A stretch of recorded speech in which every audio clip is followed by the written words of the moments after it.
Hola, bienvenidos, bienvenidas. Estamos continuando hoy con un tema que comenzamos la semana pasada muy interesante. Tiene que ver con la prueba o consecuencia de nuestros actos.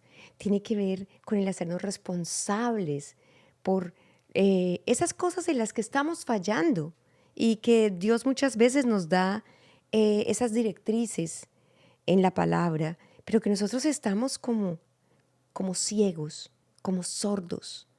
Así es que es parte de la misericordia de Dios que abra nuestro entendimiento y nos deje ver y oír para poder ver nuestra propia verdad, salir de la autocompasión, de la queja y dar un paso adelante.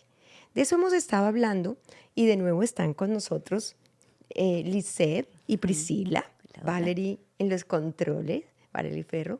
Y entonces queremos seguir un poquito, por lo menos terminar con el tema que veníamos de la semana pasada.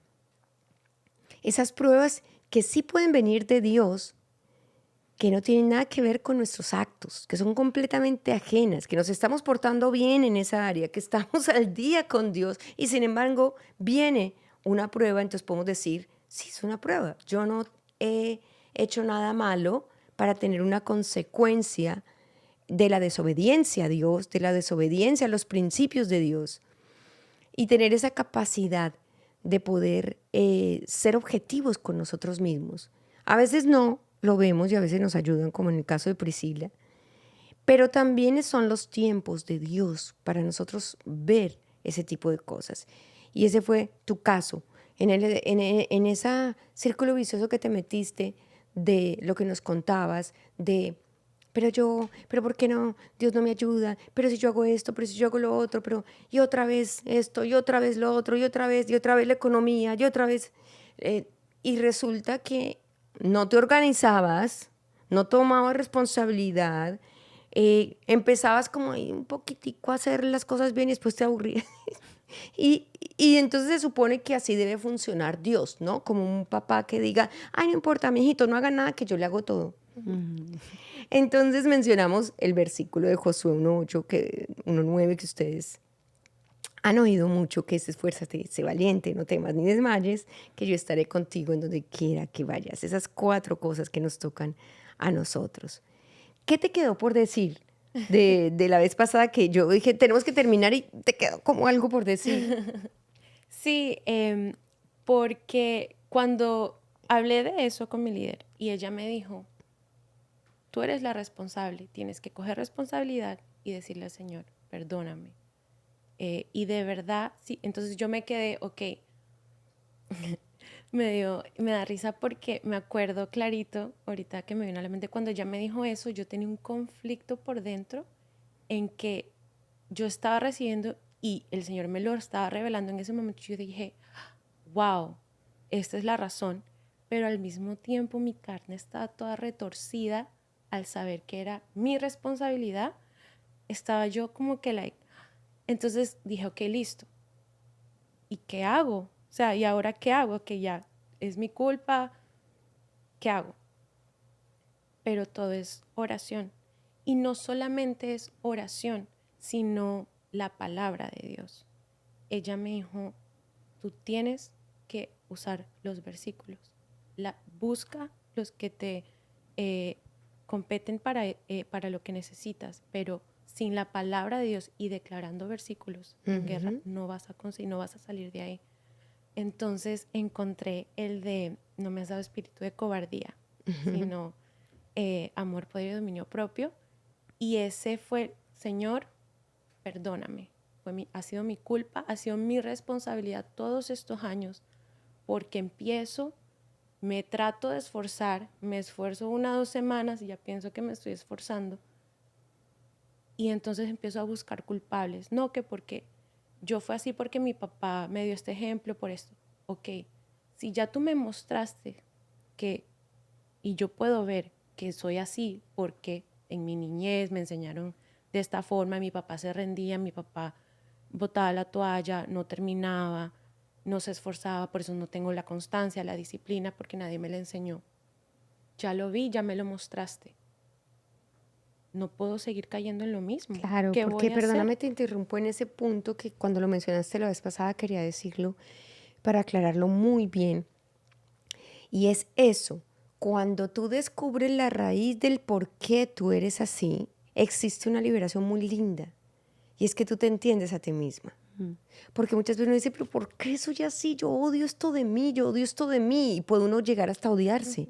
Pero cuando tú dices, es que de chiquito yo aprendí eso, entonces tú hallas la razón. Al hallar la razón eres libre. Inmediatamente les he enseñado una y otra vez que una vez descubren la raíz, inmediatamente deben perdonar a la persona en cuestión, sea el que le haya enseñado, sea el que haya hecho lo que haya hecho. Perdonar y pedirle al Señor que le libere a uno, le sane y le ayude a salir de esa mala costumbre, de ese hábito o de lo que sea.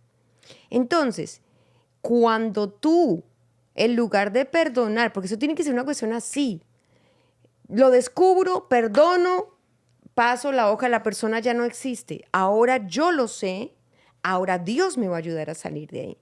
Pero cuando tú te quedabas culpando, es que es por culpa de mi papá, es que por culpa de mi mamá, por culpa de mi esposo, por culpa... En ese mismo instante, tú te estás amarrando al hábito.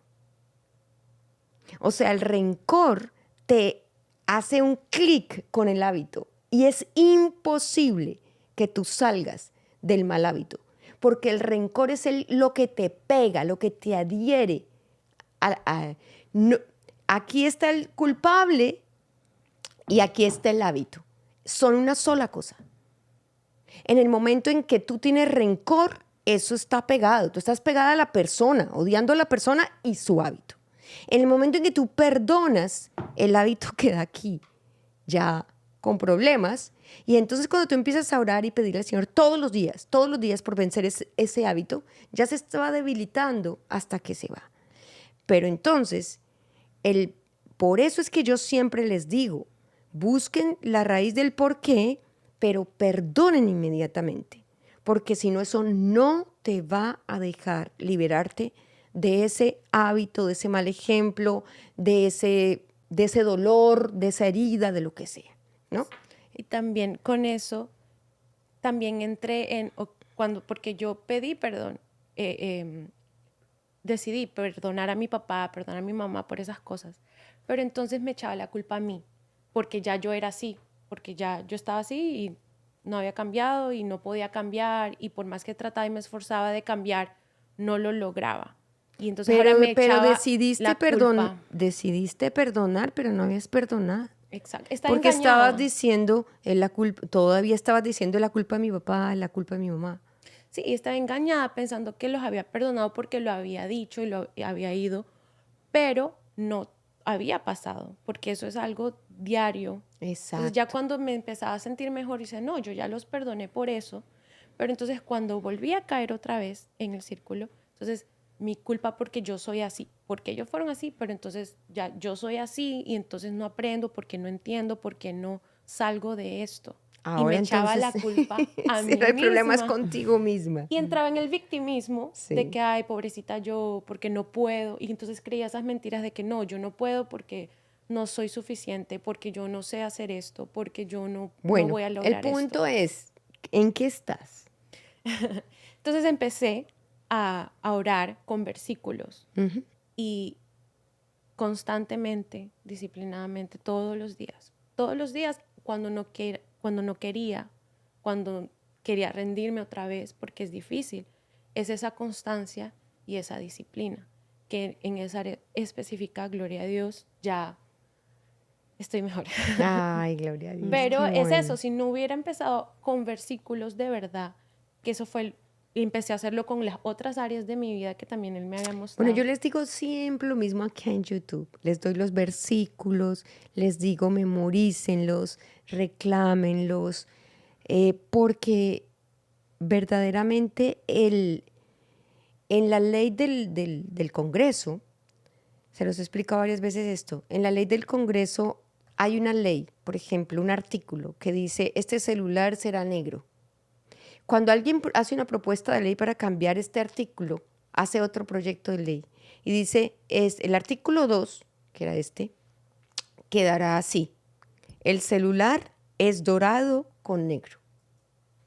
Entonces, lo que hacen es que otra ley escrita reemplaza esta ley que estaba, este artículo. O un artículo reemplaza este artículo, contexto.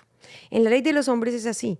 Cuando tú tienes un principio errado, si tú no coges un versículo de la palabra de Dios y lo pones en el lugar de ese principio errado, de esa mentira errada, entonces no tienes un sustento bíblico y una fortaleza, evidencia clara, legal ante el enemigo, ante ti mismo, de reemplazar. Por eso siempre les he dicho, cojan los versículos correspondientes a lo que ustedes quieren hacer. Les doy los versículos, memoricen reclamen miren el versículo en todo lo de YouTube. Entonces es bueno que tú lo digas para que yo lo pueda repetir, porque la palabra de Dios es la única que no regresa vacía y es la que se tiene que sellar en nuestro corazón y es la que nos da fuerza. Tú me ibas a comentar algo que estábamos hablando fuera de cámaras, tiene que ver con la consecuencia. Ok. Entonces, pensando en todo, ¿no? Volviendo acá. Yo pasé por muchos años enferma del estómago. Pero la locura más grande era que para mí no se me fue revelado sino hasta un punto donde la consecuencia ya fue que estar en el hospital. Entonces, mi mal hábito era no comer. Comía en deshoras. Y lo hice desde chiquita, desde joven.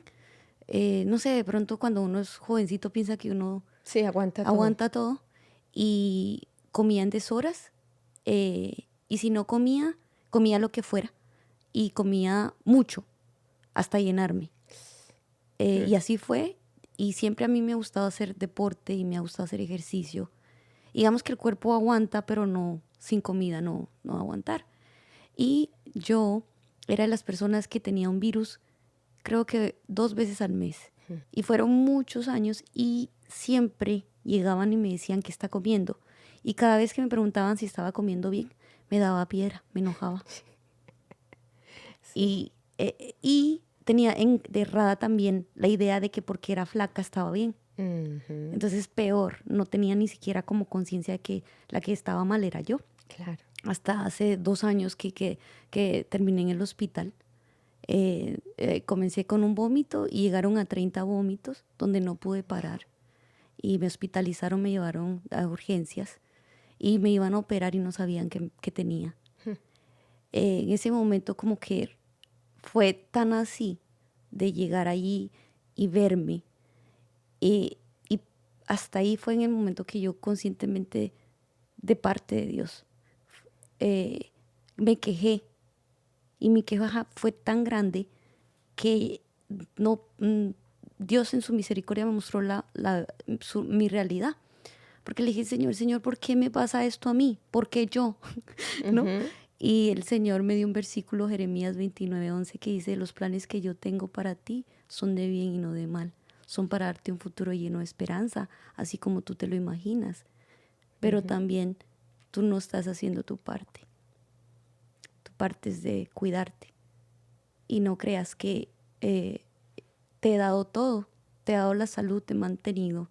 He estado en todo contigo. Eres tú la que día a día no quieres ver esto, no te quieres cuidar. Tu pereza de dormir más, tu pereza de estar en la cama, o de pronto no pararte y cocinarte. Tienes una pereza ensimismada que te está llevando a esto. Y ahí es donde yo salgo del hospital, no me dejo operar, me levanto porque ni los médicos sabían qué tenía yo. Y cuando llego a la casa, yo le digo al Señor, Señor, ten misericordia de mí. No sé alimentarme, no sé qué es comer bien, no tengo ni idea, no sé cómo se hace esto. Pero yo te pido que tú me ayudes, que tú me enseñes y que me permitas verdaderamente ya parar porque sé que esto no me va a llevar a nada. Yo estoy perdiendo mi salud, me estoy acabando. Y arranqué a levantar. Fue Te dentro de... Me organizas. organicé. Y para la gloria de Dios, he estado 2 años ya bien. Y el otro Gloria a día Dios.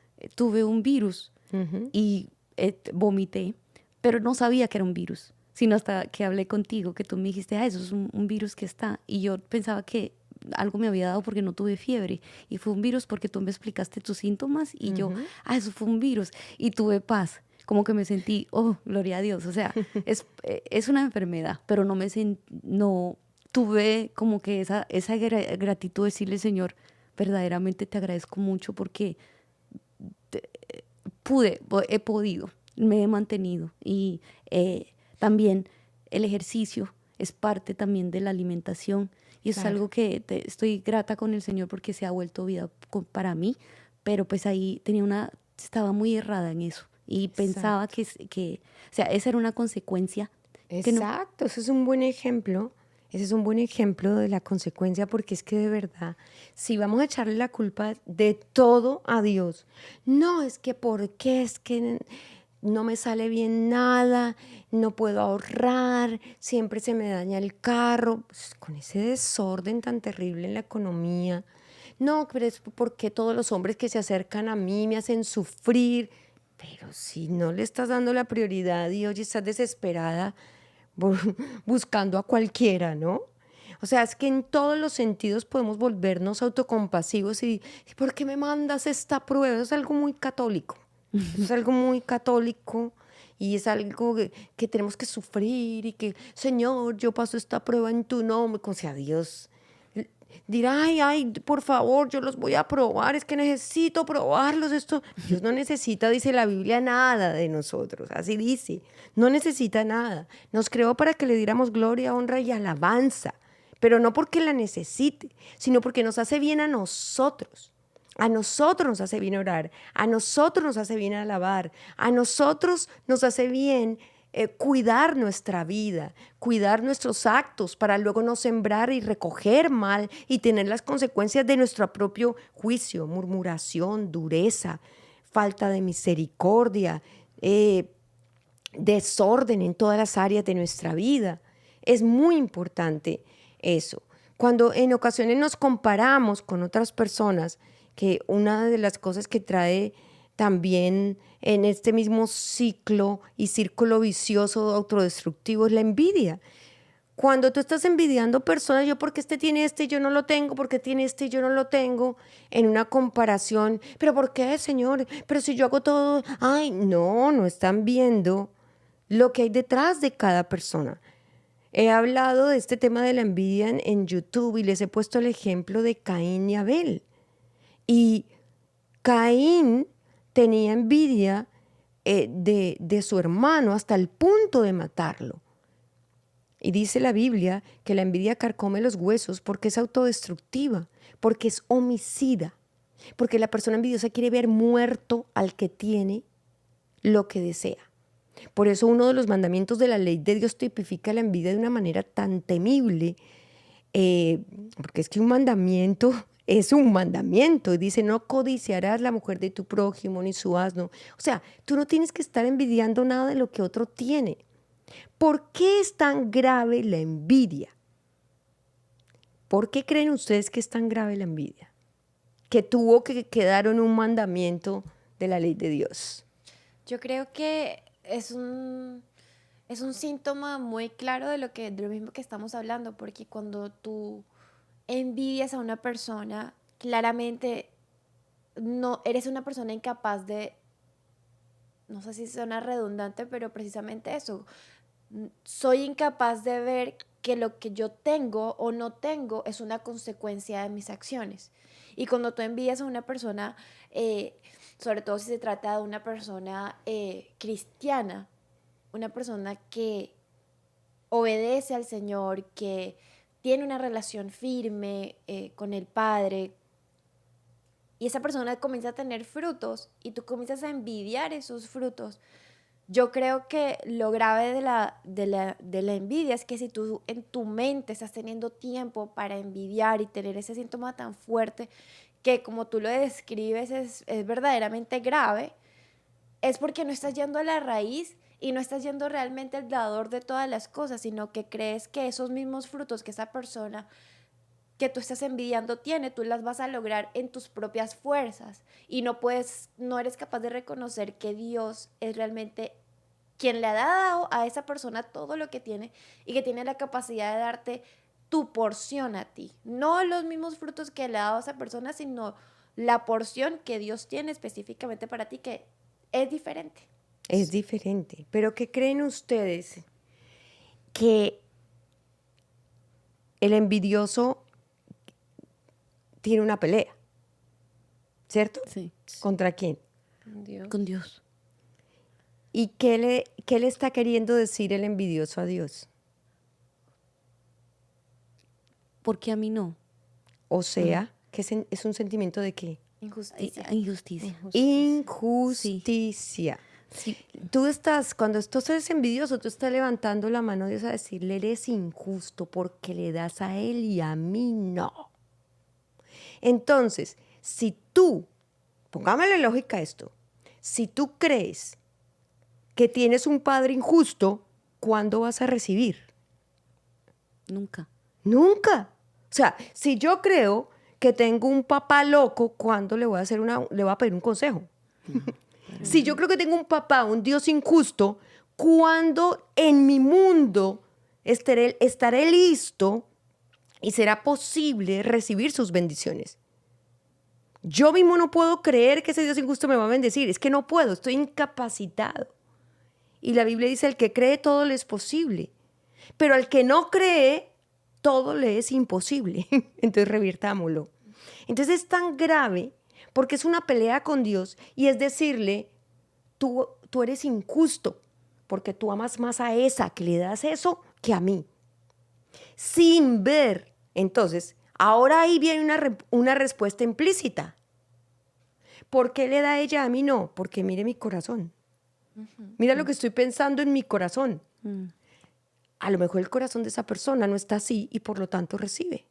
Porque se cree hija de un Dios bueno, justo, misericordioso, que todo lo da en su tiempo y que todo requiere de que nosotros seamos personas que confiamos, que pagamos el precio. A veces algunas mujeres se me acercan y me dicen, ay, pero es que tu esposo cambió y hizo un milagro y salió de la ira.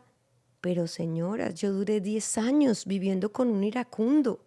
Y yo 10 creo que años. otra cosa también que es horrible el término, pero sería de envidiar, que yo creo que mucha gente, y de admirar, porque entonces uno puede cambiar, ¿cierto? La envidia por admirar a una persona. Yo creo que el testimonio tuyo, mamita, en cuanto a tus hijos, que la gente dice, wow, ¿cómo hacen Eli para que sus hijos hayan caminado con Cristo y sean personas que son tan radicales así como ella? Sería otra cosa, otro testimonio, otro fruto que Dios te ha dado a ti, que tú también has tenido que pagar un precio para recibir esa bendición. Yo pienso que todo es la misericordia de Dios y es Dios el que pone el querer como el hacer. Yo creo que yo en sí misma no he hecho absolutamente nada, que todo viene de Dios, pero nosotros sí nos disponemos, Entonces, el escuchar y decir que hay que... Yo me he sentado al frente de mujeres que tienen maridos de los que se quejan durante 50 minutos. Y mi pregunta ha sido, ¿cuántos años llevas casada? Pongamos que me digan 10. Y mi pregunta es, ¿en esos 10 años ha sido así como me cuentas? Sí. Reúneme todo y dime cuántos minutos o horas han sido de rodillas delante de Dios orando por tu esposo. Ni una mujer me ha dicho que ni una hora. Porque, hablando de lo de Priscila, la gente no quiere forzarse, la gente no quiere perdonar, la gente quiere magia. La gente no quiere esforzarse, pero no es que el esfuerzo haga el milagro, es que ese clamor es lo que te hace soportar el proceso con fe, esperanza y paciencia, pero soportarlo bien, no quejándote, maldiciendo, porque entonces ese es un proceso que estás alargando el cambio de tu esposo. No, soportando el proceso en mansedumbre, en sujeción, siendo una persona decente, de oración. Porque si yo tengo un marido que me grita, yo también le grito 3 gritos, pues entonces, ¿cuál es el testimonio? ¿Cuál es la gracia? Pero soportar el proceso en medio de vivirlo, dependiendo de Dios, con la gracia de Dios, la misericordia de Dios y la fortaleza que le puede uno dar siendo una mujer de Dios, eso es lo que necesitamos, clamar. Esa oración nos hace fuertes. Esa oración es la que nos hace vivir el proceso no como un infierno, sino como en esa fe y en esa esperanza de que va a venir una salida, de que todo va a estar bien porque nuestro Redentor vive, porque es poderoso. Él nos lo da, pero en medio de la oración. La oración la necesitamos nosotros para soportar la prueba de una manera cristiana. Porque yo puedo haber vivido con Mario los mismos 10 años, pero matándonos, nuestros hijos estarían destruidos, seguramente nos hubiéramos divorciado y vuelto 20 veces, estaríamos más heridos que nada. Eso hubiera sido un infierno, pero un infierno de verdad donde los dos estaríamos. Ese proceso y después yo decir, ay no, y finalmente el Señor lo cambió. La pregunta para ustedes es, ¿cómo quieren contar la historia al final? ¿Viviendo un proceso como mujeres de Dios o viviendo un proceso como personas que patalearon durante todo ese proceso? Porque en Dios lo importante no es el final, es el proceso. Y es lo que la gente quiere acelerar. Y no, si lo quieres acelerar no va a pasar. Porque es en el tiempo de Dios cada cosa. Pero no le tengas miedo al proceso. Valora el proceso y pregúntate, ¿cómo quiero vivir este proceso? ¿Como una mujer de Dios o como una mujer impía? Porque probablemente el final pueda ser el mismo, porque Dios siempre hace lo que quiere. Pero ¿cómo quieres contar la historia? Esa es la pregunta. Entonces, en la envidia, las comparaciones son absurdas. Somos únicos. Dios nos ama a todos. Jesús derramó su sangre por todos. No hay gente especial.